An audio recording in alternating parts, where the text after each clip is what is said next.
नमस्ते, मैं शोमा पाठक, आप सबकी well wisher and spiritual guide. अगर आपके लाइफ में किसी भी तरह के कन्फ्यूजन रहते हैं, आपको डिसीजन मेकिंग में प्रॉब्लम होता है, कन्फ्यूजन दूर करना चाहते हैं, तो इसके बहुत सारे उपाय हैं। एंजल नंबर्स है। अगर आपको रेकी आता है तो फिर रेकी हीलिंग के माध्यम से आप कन्फ्यूजन को दूर कर सकते हैं।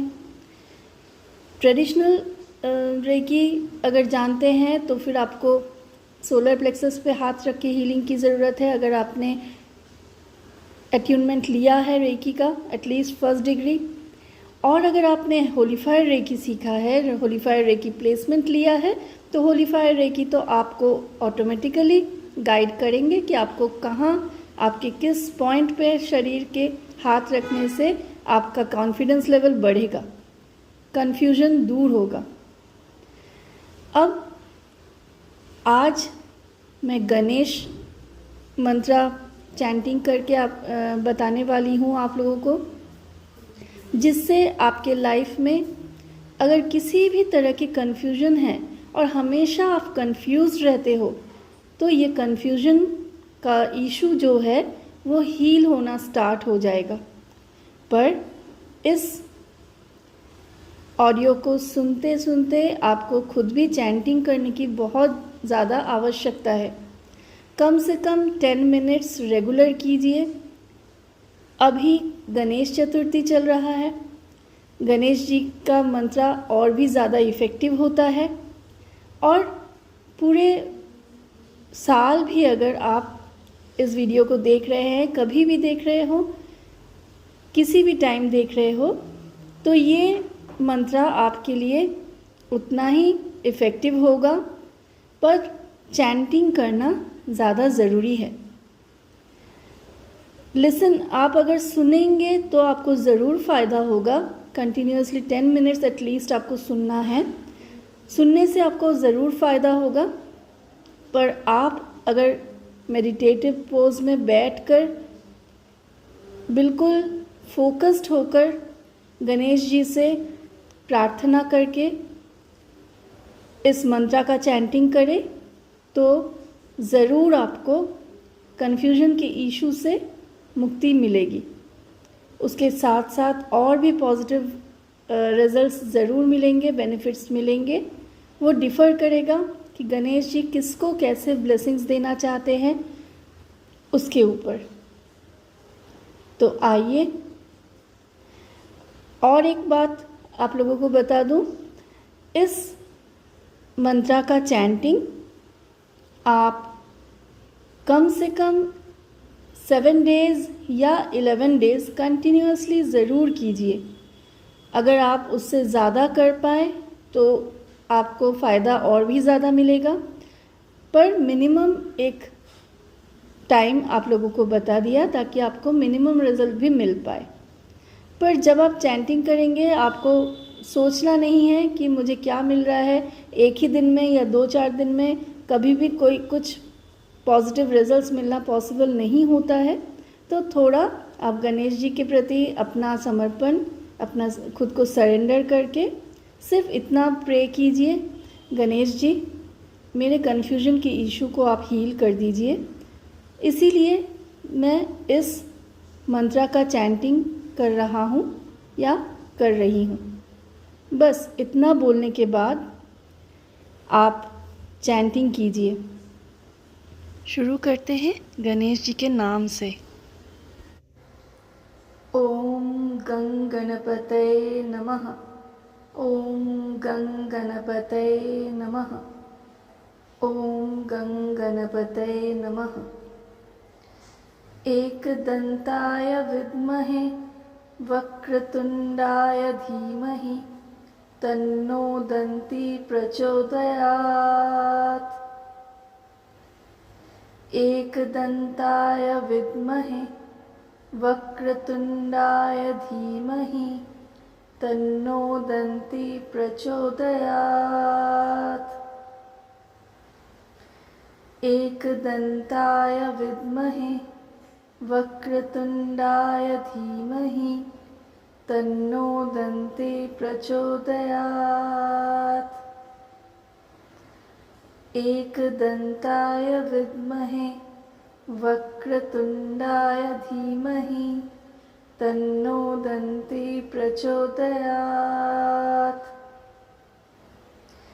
एकदन्ताय विद्महे वक्रतुण्डाय धीमहि तन्नो दन्ती प्रचोदयात्। एकदन्ताय विद्महे वक्रतुण्डाय धीमहि तन्नो दन्ती प्रचोदयात्। एकदन्ताय विद्महे वक्रतुण्डाय धीमहि तन्नो दन्ती प्रचोदयात्। एकदन्ताय विद्महे वक्रतुण्डाय धीमहि तन्नो दन्ती प्रचोदयात्। एकदन्ताय विद्महे वक्रतुण्डाय धीमहि तन्नो दन्ती प्रचोदयात्। एकदन्ताय विद्महे वक्रतुण्डाय धीमहि तन्नो दन्ती प्रचोदयात्। एकदन्ताय विद्महे वक्रतुण्डाय धीमहि तन्नो दन्ती प्रचोदयात्। एकदन्ताय विद्महे वक्रतुण्डाय धीमहि तन्नो दन्ती प्रचोदयात्। एकदन्ताय विद्महे वक्रतुण्डाय धीमहि तन्नो दन्ती प्रचोदयात्। एकदन्ताय विद्महे वक्रतुण्डाय धीमहि तन्नो दन्ती प्रचोदयात्।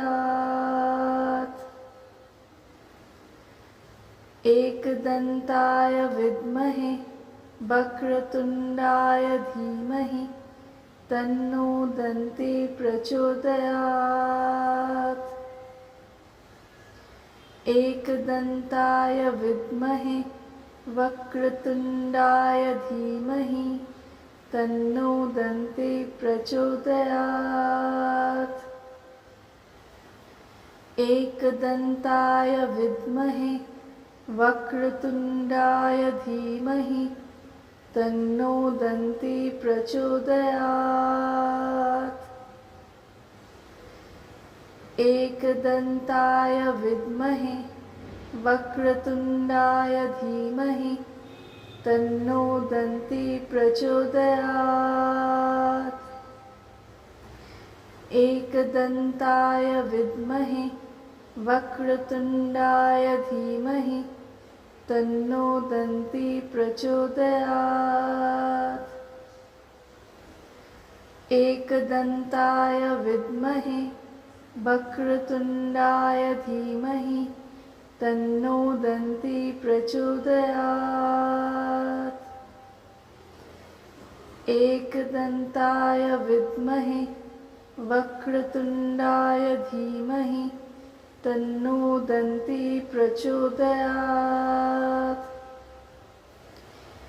एकदन्ताय विद्महे वक्रतुण्डाय धीमहि तन्नो दन्ती प्रचोदयात्। एकदन्ताय विद्महे वक्रतुण्डाय धीमहि तन्नो दन्ती प्रचोदयात्। एकदन्ताय विद्महे वक्रतुण्डाय धीमहि तन्नो दन्ती प्रचोदयात्। एकदन्ताय विद्महे वक्रतुण्डाय धीमहि तन्नो दन्ती प्रचोदयात्। एकदन्ताय विद्महे वक्रतुण्डाय धीमहि तन्नो दन्ती प्रचोदयात्। एकदन्ताय विद्महे वक्रतुण्डाय धीमहि तन्नो दन्ती प्रचोदयात्। एकदन्ताय विद्महे वक्रतुण्डाय धीमहि तन्नो दन्ती प्रचोदयात्। एकदन्ताय विद्महे वक्रतुण्डाय धीमहि तन्नो दन्ती प्रचोदयात्। एकदन्ताय विद्महे वक्रतुण्डाय धीमहि तन्नो दन्ती प्रचोदयात्। एकदन्ताय विद्महे वक्रतुण्डाय धीमहि तन्नो दन्ती प्रचोदयात्। एकदन्ताय विद्महे वक्रतुण्डाय धीमहि तन्नो दन्ती प्रचोदयात्। एकदन्ताय विद्महे वक्रतुण्डाय धीमहि तन्नो दन्ती प्रचोदयात्। एकदन्ताय विद्महे वक्रतुण्डाय धीमहि तन्नो दन्ती प्रचोदयात्। एकदन्ताय विद्महे वक्रतुण्डाय धीमहि तन्नो दन्ती प्रचोदयात्। एकदन्ताय विद्महे वक्रतुण्डाय धीमहि तन्नो दन्ती प्रचोदयात्। एकदन्ताय विद्महे वक्रतुण्डाय धीमहि तन्नो दन्ती प्रचोदयात्। एकदन्ताय विद्महे वक्रतुण्डाय धीमहि तन्नो दन्ती प्रचोदयात्। एकदन्ताय विद्महे वक्रतुण्डाय धीमहि तन्नो दन्ती प्रचोदयात्। एकदन्ताय विद्महे वक्रतुण्डाय धीमहि तन्नो दन्ती प्रचोदयात्। एकदन्ताय विद्महे वक्रतुण्डाय धीमहि तन्नो दन्ती प्रचोदयात्। एकदन्ताय विद्महे वक्रतुण्डाय धीमहि तन्नो दन्ती प्रचोदयात्। एकदन्ताय विद्महे वक्रतुण्डाय धीमहि तन्नो दन्ती प्रचोदयात्। एकदन्ताय विद्महे वक्रतुण्डाय धीमहि तन्नो दन्ती प्रचोदयात्।